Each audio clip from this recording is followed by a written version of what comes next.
Everyone, and welcome back to Durbanites FPL Game Week 32 review, Game Week 33 preview. Let's start as usual with the table, and he's done it, ladies and gentlemen. 14 consecutive weeks at the top, equaling the record of Dora the scorer this year.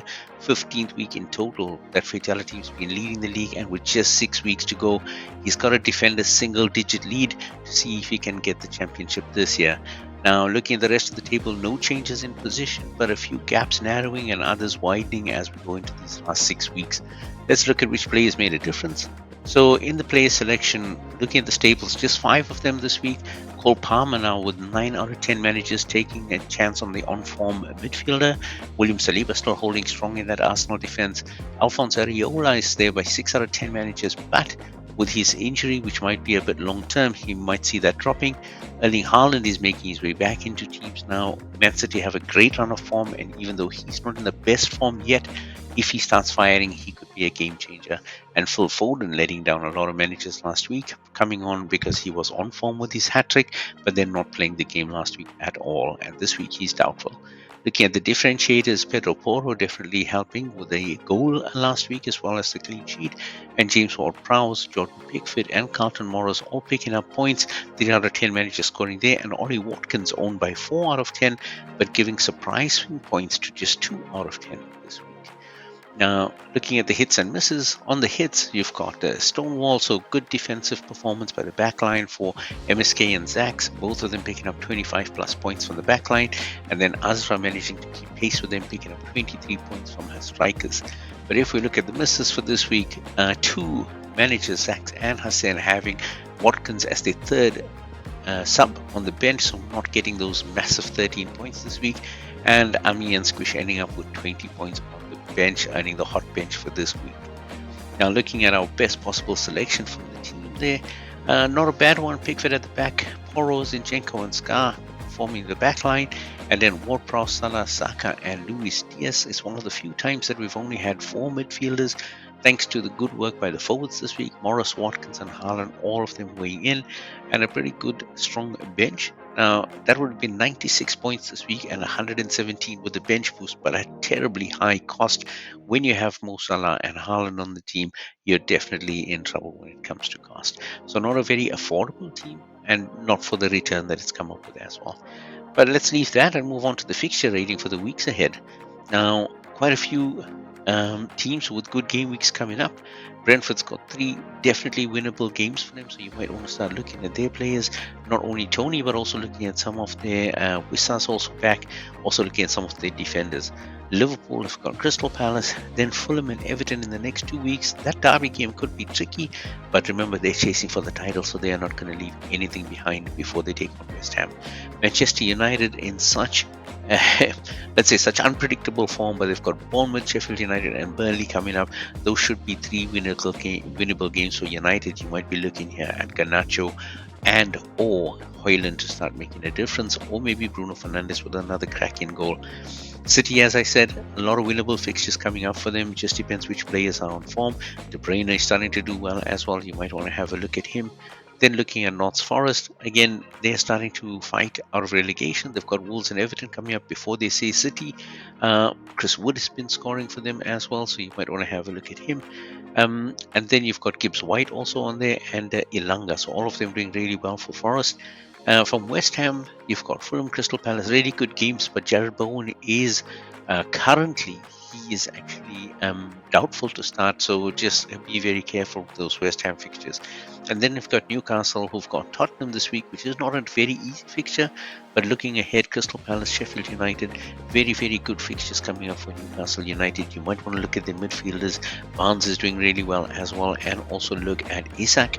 Big problem though is that Kieran Trippier is out at least for the next couple of weeks, so I definitely want to monitor, but it's unfortunate that he's not on the team. And then looking at Arsenal, for those that are favouring the Arsenal defenders, very tough game weeks coming up. So Aston Villa this week is not going to be easy. Wolves and then Chelsea in game week 34, and then you've got Tottenham in game week 35. It's very, very important games. Aston Villa are top 4 contenders, Chelsea are London rivals, and Spurs are their definite rivals, right? So the North London derby is going to be intense. And don't forget that Aston Villa and Tottenham are fighting it out for a spot for that Champions League spot, so it's going to be intense. Crystal Palace have tough games coming up as well. Liverpool and Newcastle in the next 2 weeks. So even with that double game week, it's not looking good. Fulham as well. West Ham up this week. Liverpool the next week before getting some relief at the Crystal Palace. Still able to score goals, but I wouldn't rely too much on that. And then Bournemouth have got Manchester United and Aston Villa back to back with a double game week, including Wolves, before they head off to Brighton, who are also looking resurgent. Now, looking at the players themselves on the back line, Becker might be coming back for Liverpool, so maybe it's time for Kelleher to stop in the Liverpool goal, but I'm not sure whether it'll happen this week or further on. Robert Sanchez also doubtful for Chelsea, Nick Pope still out, and Alphonse Areola are out for West Ham. Looking at the picks, you might want to look at Neto from Bournemouth, who's been really strong. Pickford is currently the top of the goalkeepers in terms of points earned, but Manchester United's Onana is very close behind, and with the 3 games coming up, which are winnable fixtures, it's possible that he could get you a good points tally. Looking at the defenders that are out, Sven Botman is out, Kieran Trippier is out for Newcastle, really leaving them a bit exposed at the back. Then you've got Kyle Walker and Nathan Ake, both of them also out for City, and Ryan Etnuri doubtful for Wolves even after his recently good form. Trent Alexander-Arnold is back, guys. So whether Conor Bradley gets a start or whether he'll be benched, with Trent coming back, that's a bit of a chancer. And then you've got Virgil, of course, Van Dijk coming up from Liverpool. Liverpool doing really well as they're going to chase this title down the line. Roerslev from Brentford has been doing really well. He's been getting in to score some goals, also getting a few clean sheets. Brentford do have a fairly good lineup of games coming up, so maybe one that you want to look at. And of course, John Stones playing in that inverted wing-back position.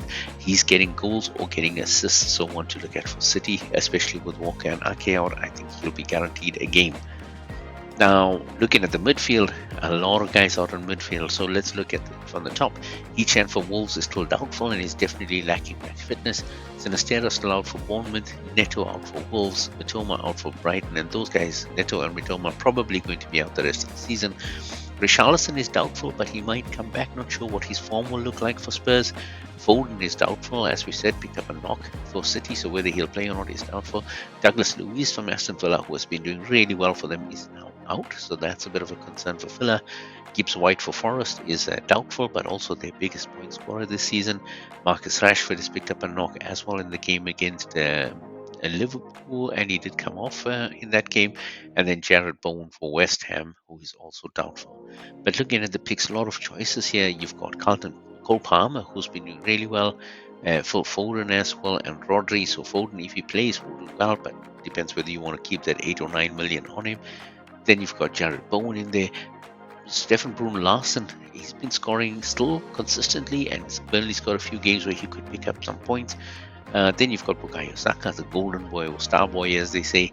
He's been doing really well. Odegaard, Rice, Arsenal with a few, even with tough games, they've got a few points getters who you can rely on. Then you've got Anthony Gordon coming back after his suspension. Barnes, they're taking on Spurs, among others. And then Son and Brennan Johnson. Brennan Johnson's been doing really well on the wing for Spurs, someone that you might want to consider. And then from Sheffield United, still calling out Ben Brereton Diaz. He's doing really well. Definitely someone who can get goals and assists if you're looking for a cheap midfield option. Diogo Jata's back for Liverpool, and of course Mo Salah, you can never leave him out. He's just too consistent. They've got a great game this week coming up against Crystal Palace, and one that is very, very winnable. Looking at the forwards, Callum Wilson's still out, Awoniyi is still out, and Ferguson's still out, but that's the only guys that are impacted. No doubtful strikers from those that are, let's say, suggested. So Solanke's still got a good run of games coming up, maybe not against United, but he has scored against United before, even in the 3-0 win earlier this season. Then you've got Rodrigo Muniz, who's still on good form, even though he's just maybe tapered off a little bit in the last couple of games. Darwin Núñez for Liverpool, he seems to be keen to get in on the goals. Isaac from Newcastle, who's on a great scoring run. Nicholas Jackson. Cunha from Wolves is back fully fit, and Wolves do need to win games to make sure that they stay up this season. Erling Haaland, I will never not recommend him because he is back. He's fully fit, and Manchester City are chasing for the title, so they're going to play this guy. Then you've got Tony and Wissa from Brentford. Brentford have a good run of games coming towards the end of the season.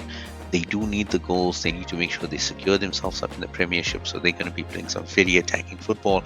And of course, with Manchester United's run of games, their star forward for this season, Rasmus Højlund, is one that you want to look at. not very expensive and can be fairly explosive. So that's what we have for game week 33. It is really coming down to the wire now, guys. All the best for this week. Leave a like, comment, don't forget to subscribe, and let me know if there's something you want to see differently for the last 5 weeks of the season. So much for now. Good luck and see you the next time.